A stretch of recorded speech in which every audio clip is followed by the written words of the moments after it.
We'll start with that extra page that was sent out last week. Who's going to start reading?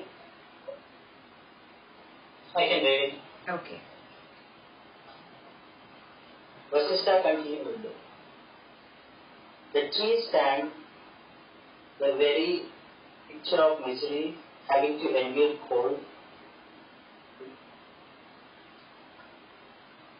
wind and heat, yet laden with flowers and yielding fruits, caught in the lotus known as this world. Beings like bees hum restlessly all the time. This whole universe is, as it were, the begging bowl of Kali, suggestive of the feminine of Kala, which means time and death. The goddess whose nature is action, motion. This Kali constantly seeks to fill the bowl with all the pleasures of this world and to offer them again and again to her world. This universe can be compared to an aged woman. The darkness of self-ignorance is her head. The sun and the moon are her restless eyes. Her internal and external nature include the gods, Brahma, Vishnu, Indra, the earth, the mountains, etc. The truth concerning Brahman, the Absolute, is the treasure chest hidden in her chest. Her mother is the consciousness energy, or she is mother known as consciousness energy. She is extremely agitated and inconstant like a cloud. The stars are her teeth, dawn and dusk are her lips, the lotus is her arm, the sky is her mouth, the seven oceans are her pearl necklace. She is clad in the garment of the blue fragment. The pole is her navel. The forest are her hair on her body. The aged woman is born again and again. She dies again and again. All this takes place in the light of consciousness. In this there the gods who are created within the twinkling of an eye, the creator Brahma, and there are beings who are destroyed by the very act of Brahma closing his eyes. In this supreme consciousness, there are Rudras who commence and conclude thousands of hand cycles within the twinkling of an eye. And there are other deities who within the twinkling of an eye create and destroy deities like Rudra. Surely such manifestation is infinite. What is impossible for the infinite consciousness to bring about in infinite space? However, all these are but imagination, which is a manifestation of ignorance. All prosperity and all adversity, childhood, youth, old age and death, and also suffering. What is known as being immersed is in happiness and unhappiness, and all rest of it. All these are extension of the dense darkness of ignorance. Okay. This whole page is what you see. This whole page is what you see in mythology, and you will say, oh, mythology, why is it so scary and why is it, drawn like this? For example, I'll show you a picture of Goddess Kali. That is the picture of Goddess Kali. Yeah, she is standing on somebody already, and she has heads of demons as her garland, and she's also holding the head of somebody, and the blood is dripping. So you start wondering, why is the depiction so scary? Yes, but understand here that this is all symbolic. There's a symbolism for this. Kala is also called time, is also called death. death will come to everything that is created. Yes? Whether it is an ant, a grasshopper, an animal, a human being, a tree, a plant, a shrub, a couch, a laptop, the house, however long you may think the shelf life of something is. There are trees that live 2000 years. Doesn't matter, they still have an expiry date. So everything in this creation will expire. Yes? And who is the one that brings everything out of this cycle, takes everything away, is Kali. That's the feminine energy of Kala, of time. Yes? So it is just depicted this way, just so that we revere death. Now let's look at this description. It is so beautifully described here. The trees stand, the very picture of misery, having to endure cold, wind and heat, yet laden with flowers and yielding fruits. This is so beautiful. A tree stands in that place for a very, very, very long time. You might know trees that just live for 40, 60, 80 years. But if you go to the Redwood National Park, you will see trees that have been living for 2000 years. The redwoods are extremely tall, about 400 to 500 feet tall. They almost touch the clouds. And they live about 1000 to 2000 years. You can't even imagine that. You would live how many times? 20 lifetimes probably. And they just had one lifetime. Just imagine one redwood tree standing in that same place for 2000 years. Isn't it amazing? The consciousness that is within that tree, that consciousness goes through heat, cold, snow. It's a lot of difficulty. But it still keeps standing there, and it still yields flowers and fruit. Still it will come to an end, Caught in the lotus known as this world, beings like bees hum restlessly all the time. Basically, every creature is just caught up in this world, in this creation. What appears like pleasure to you really is not pleasure. It is very short term. You yourself have recognized this in life. You run after something, you are so restless to achieve it. You want it, you want it, you want it. You achieve it. And then it's not so much fun anymore. That love, that clinging, that craving for it drops. Now you want something else. So this running after things that you are doing, it's not just you. Animals are also doing that. Every consciousness that has taken birth is doing that, is restless. That is the meaning of that line. Every consciousness, whether you understand it or not, whether it is a monkey or a dog or a bird, a fish in the ocean, every consciousness that has come out of that pool, not recognizing what it was originally, is restless. It does not know why it is restless. It does not understand it, but it is restless. There is this innate restlessness in it. This whole universe is, as it were, the begging bowl of Kali. You just saw Kali's picture.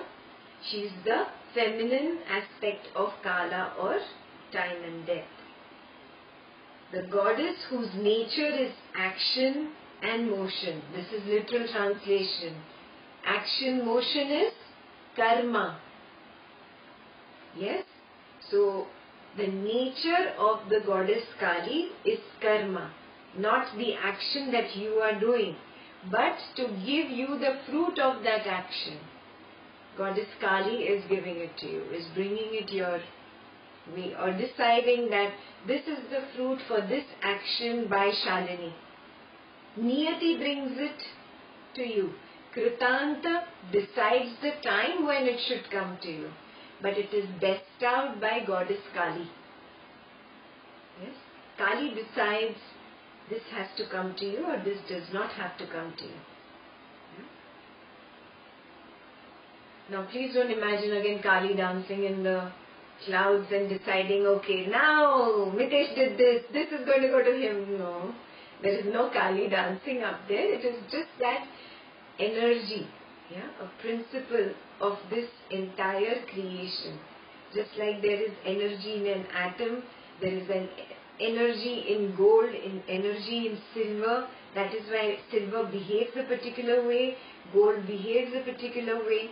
Like that only, that energy that brings some fruit of action your way, your karma your way, that energy has been given the name Kali. Got it? Just like gravity, there is no difference between gravity and Kali. They are energies, different form of energies. Gravity is still something that you can experience, directly. Take your mind to thousands of years ago when they just experienced gravity but didn't have a name for it. Did not know what it was, who was pulling you towards the earth. Why they could not fly up. So they also considered gravity as another goddess. Gave it a name.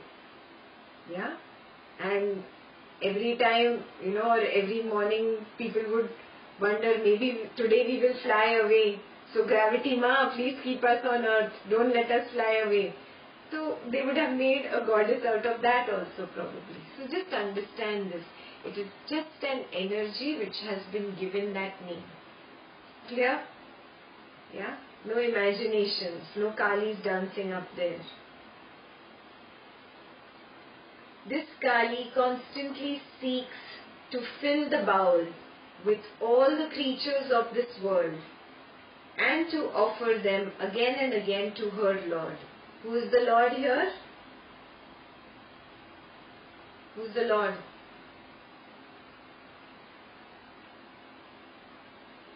Kala. Okay, no. Now Kala and Kali will also have a Lord, no? Brahman consciousness. Yes, there is just one Lord from whom everything is created and to whom everything goes back. You are created out of one and you go back into that one. That one is the Lord. Yes, even Kali belongs to that Lord. Kali just has been given a job. Your job is to fire people. Yes, there are people, there are positions like that in companies. The job is only to fire people. Right? Have you seen Up in the Air? George Clooney's job is just to go from office to office and fire people. Just like that, that's what Kali does. She just fires you out from this particular body. That's it. Finally, she is listening to the CEO, and that CEO is the Brahman consciousness. This universe can be compared to an aged woman. Now we are coming to the universe. We are done with the description of Kali. This is an aged woman. An analogy of how the universe is this creation. Understand why creation has been compared to an aged woman. Creation is created and it completely gets destroyed. So it has a cycle of being born and of dying. Yes, that is why creation has been compared to an aged woman. The darkness of self-ignorance is her hair. Start imagining. This is really beautiful. Maya is her hair. The sun and the moon are her restless eyes. Her internal and external nature include the gods Brahma, Vishnu, Indra earth, mountains, etc. Yeah, this is the nature of the old woman. The truth concerning Brahman, the Absolute, is the treasure chest hidden in her chest. Yeah, because now this aged woman is just like us, full of Maya, full of restlessness. Yeah, but there's the Brahman consciousness or the Lord is hidden in the cave of the heart again. Same. Her mother is the consciousness energy, or she is the mother known as consciousness energy. She is extremely agitated and inconstant like a cloud. The stars are her teeth. Dawn and dusk are her lips. The lotus is her palm. The sky is her mouth. The 7 oceans are her pearl necklace. She is clad in the garment of the blue firmament. Yeah, that is of the sky. The pole is her navel. The forests are the hair on her body. This aged woman is born again and again. She dies again and again. All this takes place in the light of consciousness. In this there are gods who are created within the twinkling of an eye by the Creator Brahma, and there are beings who are destroyed by the very act of Brahma closing his eyes. You will understand this better in Bhagavad Gita, where we explain about how time on the other side is different. We have spoken about this earlier also. 6 months of human years is equal to 1 day of Brahma. And 6 months of human years is equal to 1 night there on the other side. So time is different on the other side. Like that only for the entire span of Brahma's creation. In the twinkling, it happens in twinkling for Brahma. He just opens his eyes, the creation's created, all the drama happens, we get out of the pool of consciousness, birds, fish, humans, and then more humans and more life cycles and more life cycles, and thousands of life cycles are formed, and by that time Brahma just closes his eyes and the entire creation is destroyed. Again, this is very beautifully mythologically depicted in pictures. There is really no Brahma sitting up there on a lotus and opening his eyes and closing his eyes. No. It is just to help you understand that time varies when you are in the other realm. And that is true. That is not mythology. Even today, quantum mechanics is talking about the possibility of another realm of existence right here. Where we only exist in that other realm, the 5th dimension. And they have come up to this point that there could be 11 dimensions. We know only 4. Right? What are the 4? Length, breadth and height and time are the 4 dimensions. You see, everything 3-dimensional means it has length, it has width and it has depth or height. These are the 3, and this keeps moving from time to time. So the 4th dimension is time. We know these 4 dimensions. Today scientists are saying that there are multiple more dimensions. Up to 11 dimensions could be possible. This is also in the quantum mechanics video that I had sent out to you earlier. Look it up again. So, spirituality has been saying this for the longest time, that there are other realms of existence, and they are not somewhere up in the sky away from us. They are right here. It's just another realm of existence right here in this particular room. But this eye has only a particular range of vision. Beyond this, it cannot see or experience. Yes? So that other realm of existence is right here. Yeah? Quantum mechanics gives it beautiful names like parallel universes and all. Yeah? But it is all there in our Puranas and Upanishads. And we will be studying that also this particular weekend in Bhagavad Gita. Yeah? So wait for the description of the different realms. But here he has given you just that idea that there are all these different realms in which different creatures exist. They come up, they are born, they live for a while and they die. It's not just creatures, even mountains and oceans, the sky, the sun, the moon, everything gets created, everything gets destroyed in the twinkling of an eye of Brahma. Yes? That Brahma is not really somebody again out there. I want to repeat this. It is just another realm of existence, yeah, which is beyond my comprehension right now. But it exists and it can be experienced in the deepest of your meditation.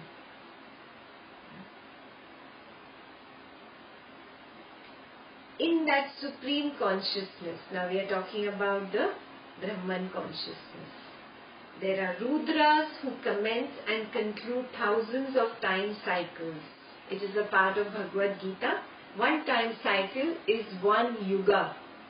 Yeah?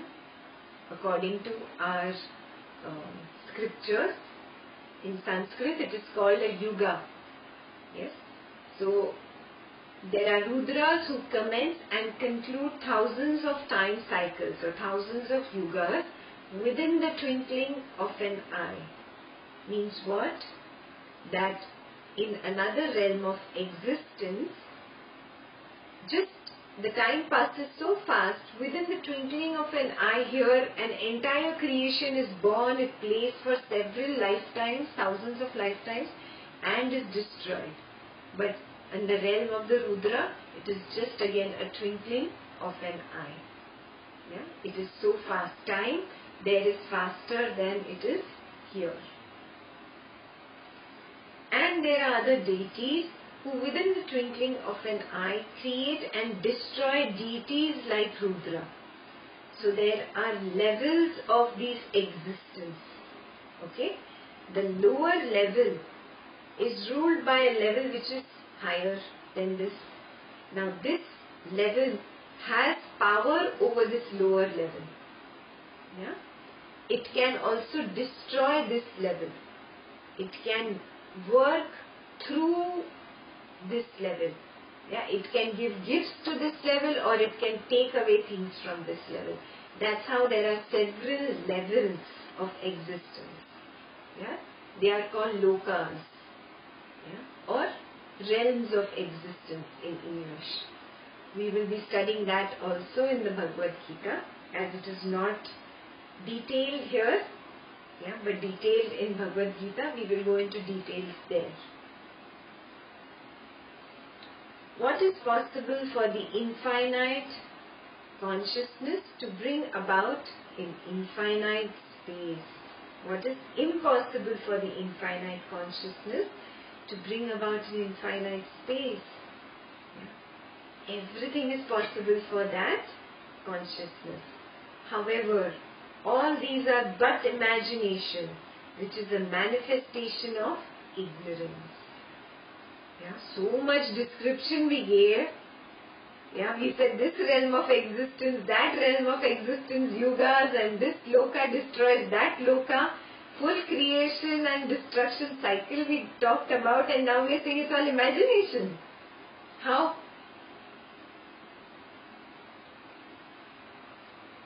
It's just like a dream within a dream within a dream.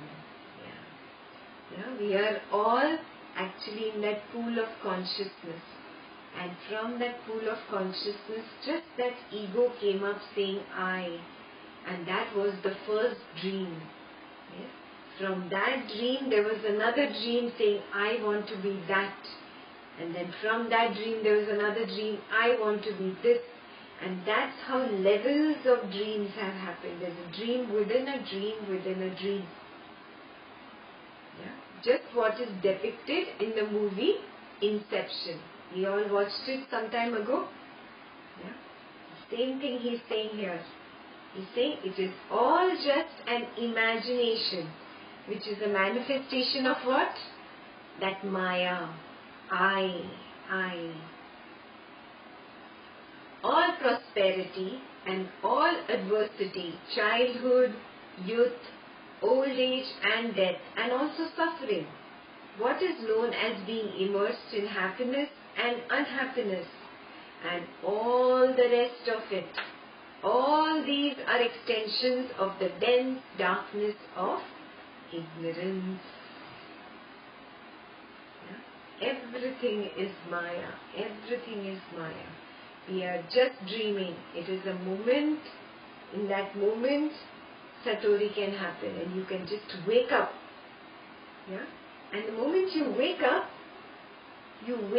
and you see, oh, I am in a dream. And then you see, oh, this dream is inside another dream. And then you see, oh, this dream is inside another dream.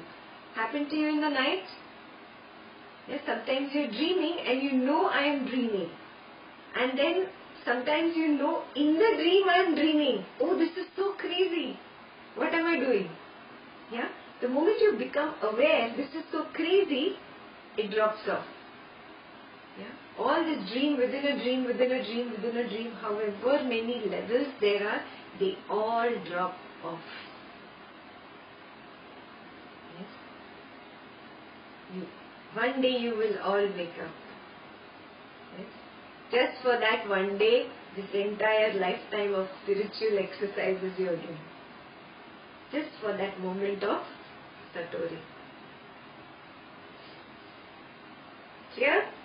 So now you understand he spoke about Brahma, Vishnu, Rudra here, and he almost is treating them like as if they are just creatures on this planet. Yeah? Now the next question is about this Brahma, Vishnu, Rudras, which was not there in that book. Yeah? Any questions before we go ahead? Good? Okay. Who's going to read next?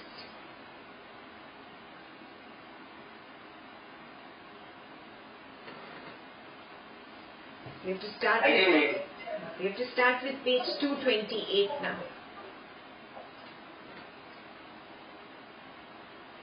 Rama asked in a statement that even the gods like Vishnu and Shiva are part of this ignorance or avidya. Pray explain that statement further. Vasistha replied, the truth or existence, consciousness, bliss, absolute, is beyond thought and understanding. It is supreme peace and omnipresent. It transcends imagination and description. There naturally understanding is considered to be threefold: subtle, middling, and gross. The intellect that comprehends these three regards them as sattva, rajas, and tamas. The three together constitute what is known as prakriti or nature. Avidya or ignorance is prakriti or nature, and it is threefold. This is the source of all beings, beyond it is the supreme. These three qualities of nature, sattva, rajas and tamas, are subdivided again into three each. That is, the subtle, the middling and the gross of each of these. Thus you have 9 categories. These 9 qualities constitute the entire universe.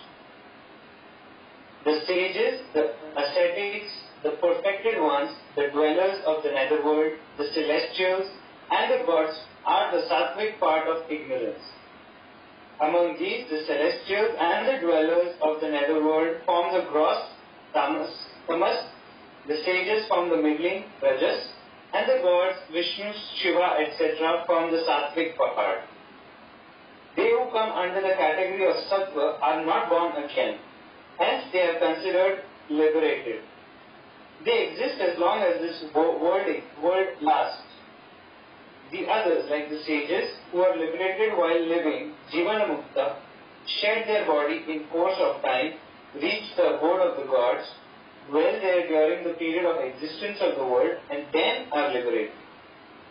Thus, this part of avidya or ignorance has become vidya or self-knowledge. Avidya arises in vidya just as ripples arise in the ocean, and avidya dissolves in vidya just as ripples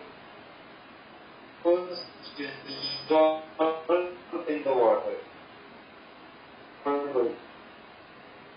Even so, the distinction is unreal and verbal. There is even knowledge. When you cease to see knowledge and ignorance as two distinct entities, what exists alone exists.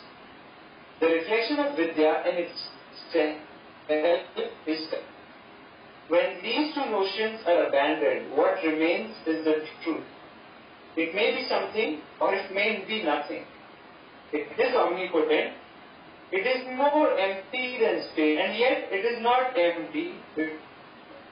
But like the space within a pot, it is indestructible and everywhere. It is the reality in all things. Just as a magnet makes iron filings move by its presence, it causes cosmic motion without intending to do so. Hence it is said that it does all. Okay. This is very beautiful, huh?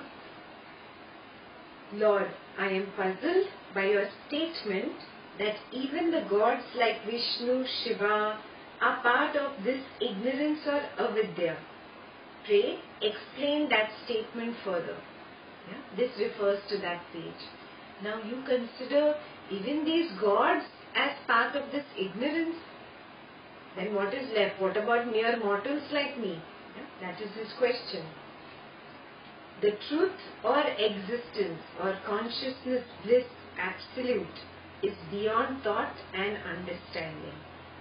Yeah? You cannot try and understand it with this intellect. Yeah? Thought has a very short range of perception. I only understand what I see, but I cannot see the Brahman consciousness. I understand only what I hear, but there is no sound to this Brahman consciousness. I understand only that which I taste. You cannot taste this Brahman consciousness. I understand only that I touch. I cannot touch it. Just like space, it is there. I know, I understand it's there. There has to be a supreme energy, but I cannot touch it. I cannot even experience it. And last, I cannot even smell it. So now, if my understanding is so limited, has such a short range of perception, how can I perceive this Brahman consciousness which is beyond all these five? Yeah? So it is beyond perception, beyond imagination. Yeah? It is absolute. It is supreme. It is omnipresent. It's present everywhere. It transcends imagination. It even transcends description. Something that cannot fall into my little range of sight, sound, smell, taste and touch. How can I describe it? I just cannot describe it. Whatever words I give to it will be unjust. It's beyond comprehension. That is the Brahman consciousness, the absolute bliss. There arises naturally in it the faculty of conceptualization. Yeah? You always ask, no, where did that first I come from? The nature of this Brahman consciousness is concept. Is that Maya, which says I. Yes? It has it as its basic nature. This self-understanding is considered to be threefold.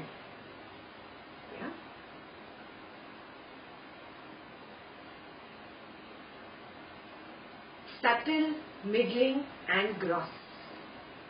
Yes.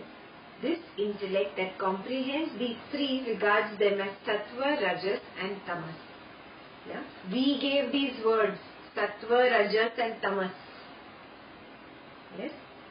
There was no such word pronounced by God that this is sattva, this is rajas or tamas. These are just three principles of this maya, yeah, which came down like code which we could not understand, but we could understand this much, that there is something that causes sattva to arise, there is something, a cycle changes and then there is rajas arising, and then again a cycle changes and then there is tamas arising. This is all codified knowledge. This was decoded by sages. Yes, it came like code. It was decoded. Oh, the same kind of cycle which I experience of restlessness, of activity, of peace, and also again of lethargy is there in the environment. That is what is summer, winter and spring. Oh, the same activity is there in a bird, in an animal, in a tree. Oh, it is all over this creation. Then when they looked deeper and deeper, they realized it is the basis of this creation. Nobody pronounced it. It came down like code, as if Matrix is talking to you in code. Yes? Then to help others understand, they gave it the name of Rajas, Tamas and Sattva. Yes? This Rajas, Tamas and Sattva, they said, rule the entire creation. It is a part of the entire creation. There is nothing in this creation that is beyond this Rajas, Tamas and Sattva. What is Rajas? What is Rajas? Activity. Yeah? Everything starts going in motion. There is nothing which is static. Everything is dynamic. Let's start with the basic elements. Fire is dynamic. Water is dynamic. Yeah? Air, dynamic. Yeah? Even earth, you may feel, oh, earth, now so it's consolidated, it's just sitting there. No, it has dynamism. No, that is why earth can have the potentiality of giving birth. A seed can sprout. Yeah? That is the dynamic quality of earth. Yes? So, understand this, that this Rajas was found in all these basic elements of the creation. Yeah? So, they gave it the color red as in activity. Yeah? And it is Rajas. Now, what is active can remain active for a while. After some time it needs to rest, to recharge. Yeah? That recharging quality, that resting quality of fire, where the fire becomes a small blue flame. Yeah? And it's just enough to be alive. Yeah? That was called the tamasic quality of fire. Same for earth, can be absolutely just dull, yeah, lethargic, heavy. Same for water, it can become stagnant. Yeah. Same for air, yeah, it can get polluted. Yeah. So that they gave the color black. We called it tamas. That quality exists in everything in this creation and everybody. And then there is that perfect balance of activity and rest, where you have rested very well. Yeah? So you feel nice and recharged, but at the same time you're not restless. You're not like all over the place. There is that perfect pleasantness within you. Yeah? That state was observed in everything. Even the environment, they call spring as Sattva. Yeah? Summer was Rajas, Tamas is winter, Sattva is like spring. Even autumn they call as sattva. Anything that brings about the change and the beauty and the calmness and the pleasantness in the nature. It's neither on this extreme or that extreme. So this is seen in nature, is seen in climate, on earth, on any other planet, and in any other creature. Got it?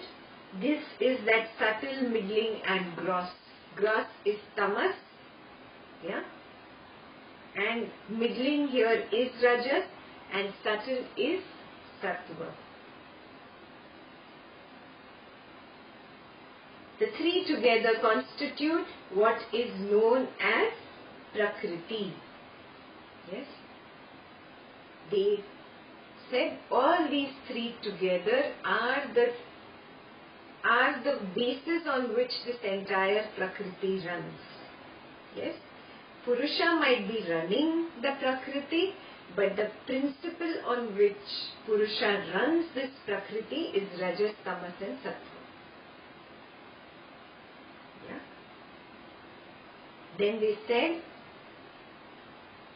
avidya or ignorance is Prakriti or nature. And it is threefold. Now, till here we are clear, this is Prakriti, but why did they call this avidya? Again, understand, why was Prakriti born? Why did it come out of the pool of consciousness? Maya. Yes, otherwise Prakriti would not have been born. So Prakriti equals to avidya, or avidya equals to Prakriti.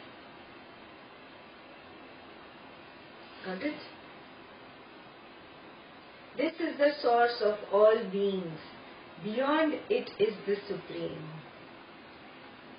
These three qualities of nature, Sattva, Rajas and Tamas, are subdivided further. So I have created a little chart here, if this is visible to you. There is Rajas, Tamas, Sattva on the side and Rajas, Tamas, Sattva on the top. Your both x-axis and y-axis is Rajas, Tamas, Sattva. Can you see that? Yeah? These three qualities of nature, Sattva, Rajas and Tamas, are subdivided again into three each. Subtle, middling and gross of each of these. Thus you have 9 categories. These 9 qualities constitute the entire universe. Yeah? So now let's look at a few that he has mentioned. The sages, the ascetics, the perfected ones, the dwellers of the nether world, the celestials, the gods are all sattvic part of this ignorance. Yeah, you understand sages, you understand ascetics, you understand perfected ones, siddhas like Guruji. Yeah, person who is a Jivan Mukta like Janak, perfected ones. Yeah, Jivan Muktas also come in another category. Yeah, but here perfected ones are those that work throughout their life, yeah, and reach that perfection. Dwellers of the nether world, you remember I had told you there are these lokas, there are 14 worlds, 14 realms of existence. So obviously now suras or gods are on the upper 7 levels, and then the asuras or the demons are in the lower 7 levels. That lower 7 levels is called nether world.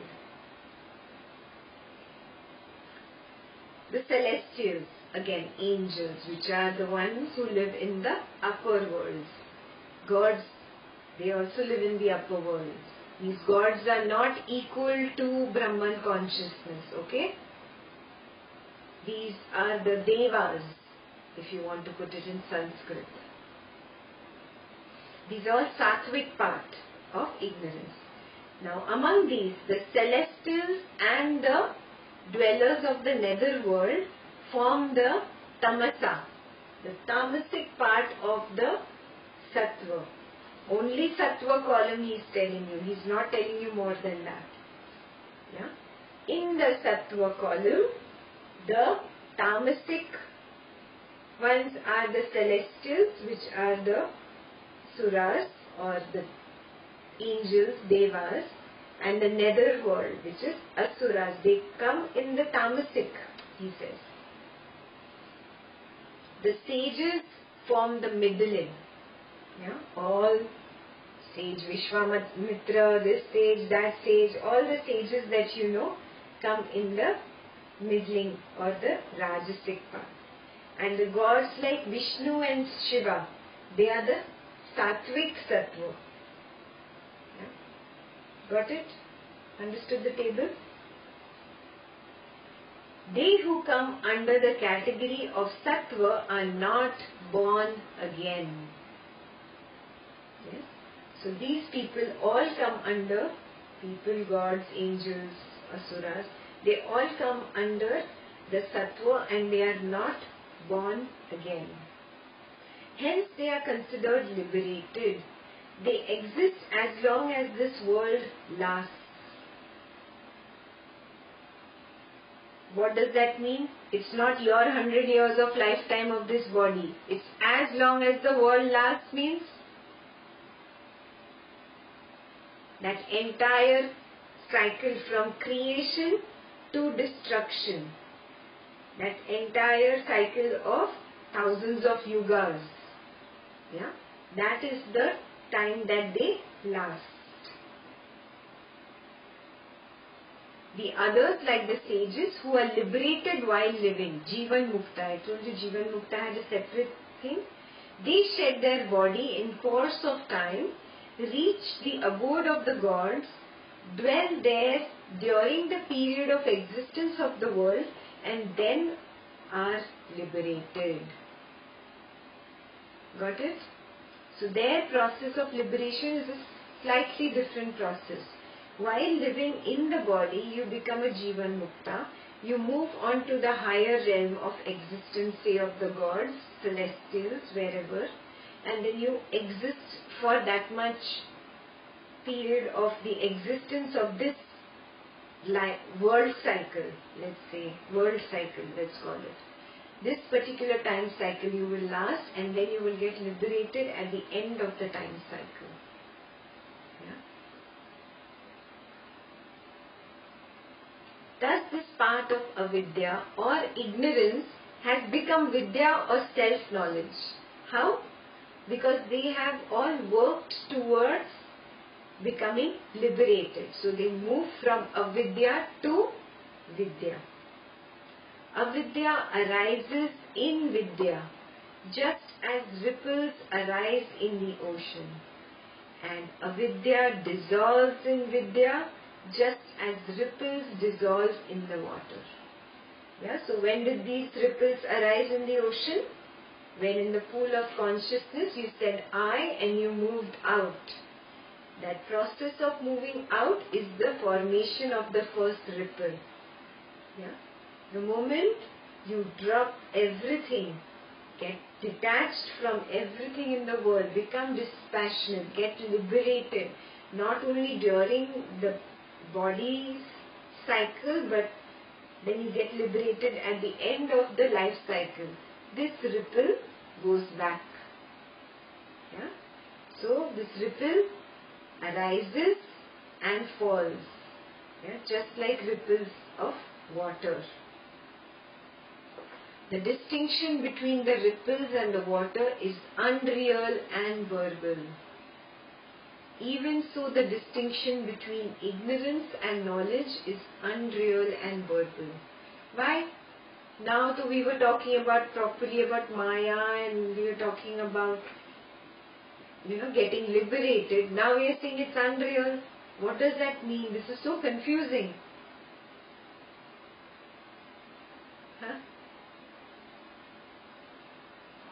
Opposites are complementary. Truth is contradictory. Yeah? It's just like in a dream. If you're dreaming in the night, you start feeling that ghost is real. You start sweating, you start running away from the ghost, you start panting, Yeah, you're really trying to save your life, and you actually wake up in bed all sweating and really panting, breathing really hard. Yeah, what happened? Was it real? Was it unreal? In a way, both, no? It was unreal, there was no ghost, but you still started sweating. Your breath, the rhythm of your breath changed. Your heartbeat started increasing. So, in a way, it was both unreal and real. Got it? Just like that. This creation is both real and unreal.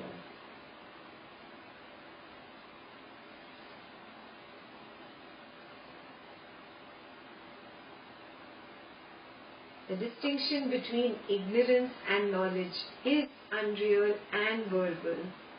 There is neither ignorance here nor even knowledge. Just like in the dream there was no ghost, really, and there was no really, because there is no ghost, there is no coming out of the fear. Everything was unreal about it. Yeah? When you cease to see knowledge and ignorance as two distinct entities, what exists alone exists.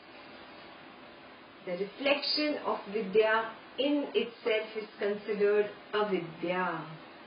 Means that dream coming up in your reality itself is avidya. Yeah? Your living reality, you want to call it reality, that dream was unreal. Yes? That dream is avidya and your living reality is vidya. Got it? When these two notions are abandoned, what remains is the truth. It may be something or it may be nothing. It is omnipotent. It is more empty than space, and yet it is not empty because it is full of consciousness. Yeah? Finally, there is really nothing else. There is really nothing else but that Brahman consciousness. In that Brahman consciousness, you have chosen to start dreaming. You dreamt, I am this and I am this and I am this, and then from dream, another dream happened and another dream happened and another dream happened. One day you will just wake up and you will know, oh, there is really no bondage. Yeah? And if there is no bondage, what is there to get liberated from? There is no liberation also there. Yeah? There is nothing that is real. So there is nothing that is unreal. And vice versa, there is nothing that is unreal. Yeah? So there is nothing that is real. Yeah? These are two sides of the same coin. You cannot drop one and keep the other side. It's not possible. Both have to drop together. Yeah? That's what he's saying here. Very beautifully he's saying it. When these two notions are abandoned, what remains is the truth. It may be something or it may be nothing. It is omnipotent, it is more empty than space, and yet it is not empty because it is full of consciousness. Like the space within a pot, it is indestructible and it is everywhere. It is the reality in all things. Just as a magnet makes iron filings move by its very presence, it causes cosmic motion without intending to do so. Yeah? Who is this it? The Brahman consciousness. Yeah? It causes cosmic motion without intending to do so. Just like magnet does not want the iron filings to come attracted to it.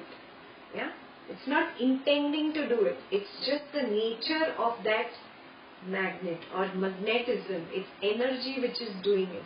Like that only the energy of the Brahman consciousness is doing all this Maya without intending to do it. Hence it is said that it does nothing at all.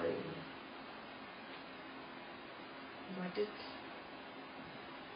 Even though a magnet pulls all the iron filings towards it, it did not intend to do it. So you will say the magnet is not really doing it. It's just happening because of magnetism. Like that only, the Brahman consciousness, from it everything comes, it plays, it does its drama, and everything goes back into it. Brahman consciousness does not intend for this to happen. It is just happening. Therefore, the Brahman consciousness does not do anything at all. And you are nothing but that Brahman consciousness. When you wake up from your dream, you will see, oh, I am that Brahman consciousness. I do nothing at all. This is the true meaning when Guruji tells, in meditation, say, I am nothing, I do nothing, I want nothing. This is the meaning of that.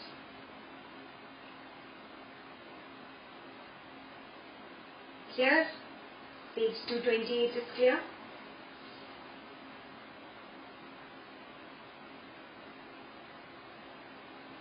We'll start with 229 from next week. But I still give you homework. The homework is, you think what could come in these 6 spaces, 6 blank. Before you ask, I came first. I was thinking Asuras already have some sattvas and tamas, and how about tamas and tamas combination, how the worst people can be, and the rajas and rajas can be how horrible, right? Yeah. Think. You tell me the answer next week, huh? So, even you, after you move out from this physical realm of existence, you move on to this realm of existence of celestials or netherworld, asuras, depending on, how your ragas and dveshas are. Yeah? If you are just into materialistic, there is a materialistic realm of existence. If you are totally into sex, there is another realm of existence where you are just lost in the lust. Yeah? So now, in Bhagavad Gita 8, Gurudev will help us understand this more. Depending on your karma, whatever your major attractions or aversions are, if it is not completed in this lifetime, you go to this world, you enjoy some merit, but then you come back into this physical realm of existence. You are reborn. This is like a classroom. You have to come back to the human world. It is a classroom to help you learn. Finally, one day you will give up attachment and move to the higher realm of existence. When there is a realm of existence which is higher, from which you don't come back into the human body again. You have collected enough good karma and you become so pious, now there is no attraction only for material stuff. So you just don't come down anymore in that level. But you exist in that realm of existence till the end of the world cycle or time cycle or yuga. Got it? You will move to a different realm, like after you leave the body, you will enjoy the merit. Is that the same as Suras and Asuras? Okay, there are more levels. So now Suras and Asuras are just 2 levels. Only there are 14, there are more which do not come here, which go beyond Rajas, Tamas and Sattva. Got it? There is a loka or a realm of existence which you cross over into when you cross out of these 9.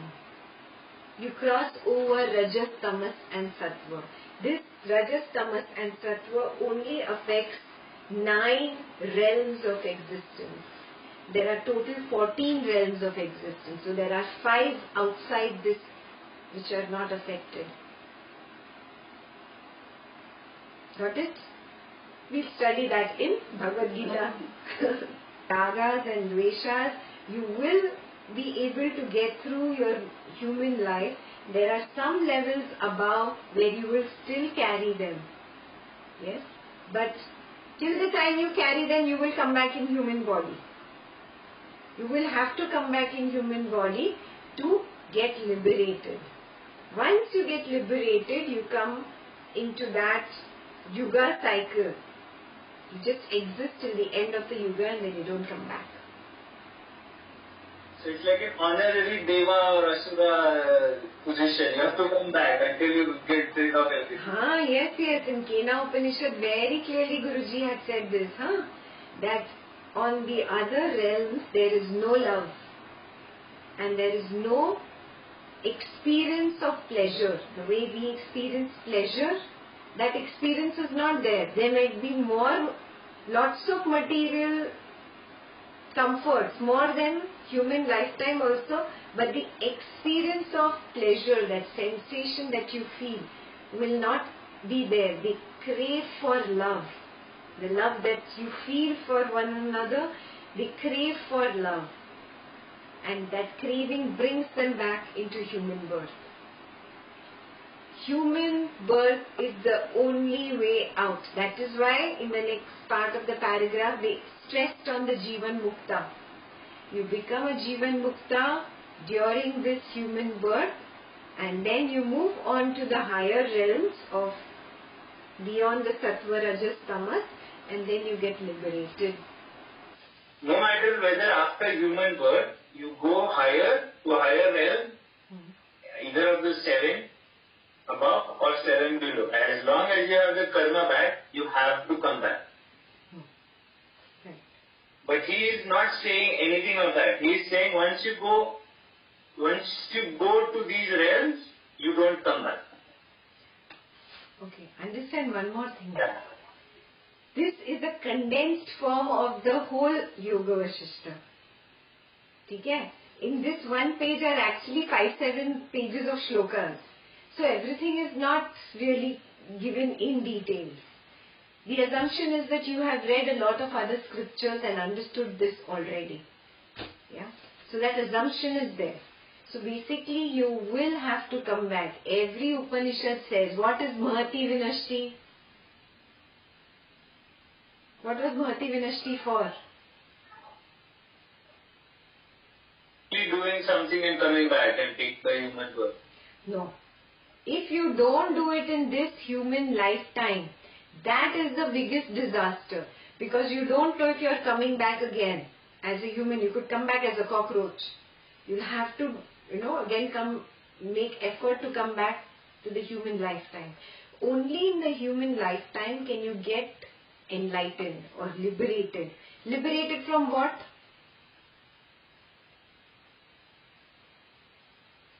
Raga Dvesha essentially. Karma back. No, liberated from coming back into body again and again and again. That is liberation. Got it? So even if they go to the higher realms, because they have raga or dvesha with somebody or something, they again come back to body. And they are not, it's not that they are asked whether you want to come back or not. They have no choice. They come back because of the raga and dvesha. So coming back into body again and again and again is bondage. Breaking the cycle of coming back into body again and again is liberation. Got it? I just thought there is a cheat code here. When he's saying you go and one of this said it's done. No. You will keep coming back again and again and again in the human life to be able to get done with it. Or cockroach or animal or whatever. That is for sure. Yeah? Yes, you reach beyond these 9 levels. Yeah, when you go to those upper 5 levels, when you go to those higher levels, you come to kind of a state where you don't even have vasana for anything. So zero vasana means you're completely mukt of the vasana, so you cannot come back. There's no desire also to come back. There's nothing to make you come back also. Then you just exist, just with the existence. And then when you are on the other side, time anyway has changed. For us it is 1,000 yugas here. There it is a blinking of an eye and you're done. Got it? Oh, now it makes more sense. You know how we are at different, time is different I think even in knowledge levels, we are in different paths. Somewhere we have covered something so much more in depth, and here it's just a starting point. Okay, here you will not come back, but guess what? You will come back here. Something like this, because we have already learned in Upanishads that you have to come back even though you go. Maybe the Yoga Vasistha is still in the starting phase. Because time is not, just like time is skewed, knowledge is also skewed. When Krishna says, right, in the starting, do this, do this, do this, forget about it. Right? So, it is probably one of the ways that we have done Upanishads much more in detail, where everything was explained. But here, I think this is the first time in different types, like Sattvic, Rajasic and Rajas. To someone who is reading this for the first time, it looks like maybe this is the only way out. Like, once you leave the realm, you leave the realm. But when you've done the other thing in more depth, you realize that no, you can't come back just because you have to come back because you have not exhausted your karma. Exactly. It is a process of connecting the dots. Again, lots of code over here. Yeah, we are decodifying a lot here. And Vasistha is a little higher, no? Because Lord Rama had already gone to Gurukul. He already knew the basics of all these things. They were taught in the Gurukul. So he knew it, but he had still not attained liberation. So Rama is at a level where he knows it theoretically, but as an experience, it has started happening to him now. Where self-contemplation started happening, self-inquiry started happening. He saw the futility of life, futility of childhood, of adulthood, of all the vasanas, of all the pleasures. Actual experience versus just learning it in Gurukul. So, Rama is at a higher level. That is where Vasistha is just brushing over the knowledge. It's like that. I will see you again for Yoga Vasistha. Please complete the rest of the table next week. Okay?